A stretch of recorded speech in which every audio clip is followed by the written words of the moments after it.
গাছের মধ্যে এই ফ্লোয়েমটা, এটা কি ফ্লোয়েম না জাইলেম? এটা Flame. Then. Flame. আরে flame. আর দাও flame. Stop it.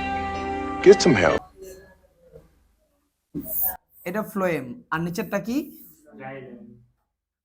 কোথায় জাইলেম থাকবে কোথায় ফ্লোয়েম থাকবে মুখস্থ করতে হবে। জাইলেম সবসময় ভেতরে থাকে আর ফ্লোয়েম সবসময় বাইরে থাকে। জাইলেম সবসময় ভেতরে, ফ্লোয়েম সবসময়। গ্রিক ফ্লোয়েম শব্দের অর্থ হচ্ছে বাকল। গ্রিক ফ্লোয়েম শব্দের অর্থ কি?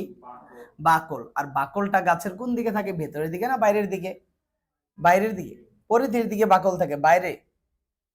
এটা গাছকে যদি এভাবে থাকে, গাছটাকে কেটে আমরা যদি দেখাতে চাই, তাহলে অবশ্যই তোমাকে দেখাতে হবে যে গাছের বাইরের দিকের অংশটা হচ্ছে তার ফ্লোয়েম, আর ভিতরের দিকে কি থাকে?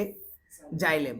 আর জাইলেম ফ্লোয়েমের মাঝখানে একটা টিস্যু আছে যার নাম হচ্ছে প্রোক্যাম্বিয়াম। জাইলেম ফ্লোয়েমের মাঝখানে যে টিস্যুটা আছে তাকে কি বলা হয়?